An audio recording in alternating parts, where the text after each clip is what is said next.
The reflection today is based on Mark chapter 9, verses 2 to 9, the Transfiguration of Jesus. Take time to read and sit with the narrative, noting any words or emotions that come to you.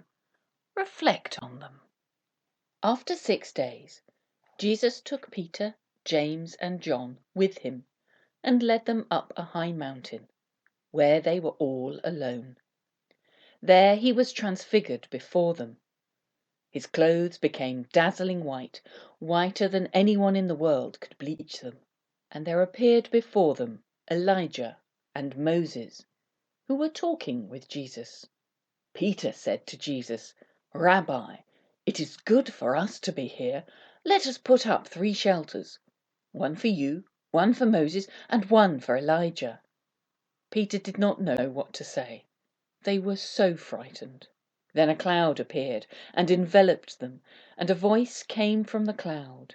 "This is my son, whom I love. Listen to him." Suddenly, when they looked round, they no longer saw anyone with them except Jesus. As they were coming down the mountain, Jesus gave them orders not to tell anyone what they had seen until the Son of Man had risen from the dead.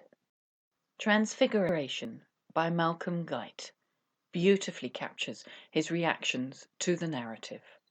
For that one moment, in and out of time, on that one mountain where all moments meet, the daily veil that covers all the sublime in darkling glass fell dazzled at his feet.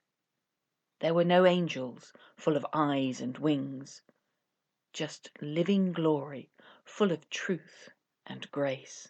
The love that dances at the heart of things shone out upon us from a human face. And to that light, the light in us leaped up. We felt it quicken somewhere deep within, a sudden blaze of long extinguished hope trembled and tingled through the tender skin.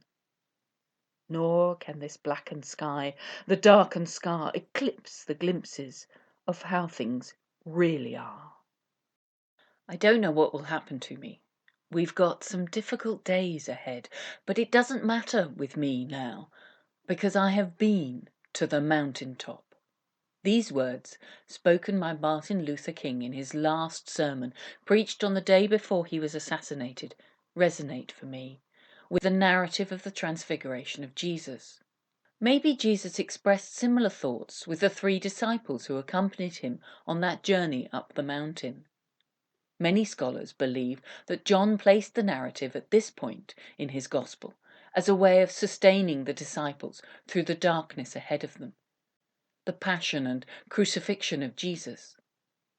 Both accounts offered hope and reassurance that love can never be eclipsed, whatever the circumstances one has to endure. Transfigured moments continue to happen to us today. They are all around us. They serve to change us, sustain us, prepare us, encourage and guide us.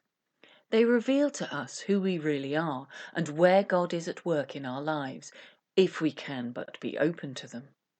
Transfigured moments show us that we do not need to see or hear new things, rather to see and hear old things with new eyes and ears.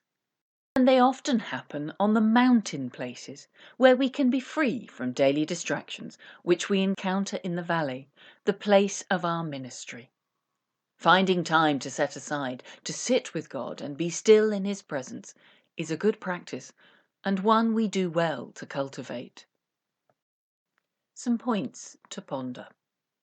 On which mountain do you encounter God's presence with you, along with faith's heritage, worship and peace? How do you draw light from these times to guide you in the days ahead?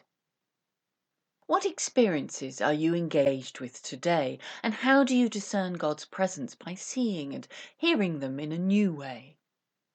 What might be preventing you from moving into the depths of God's light and love for you? And how can you remove this veil and find the love which dances at the heart of things?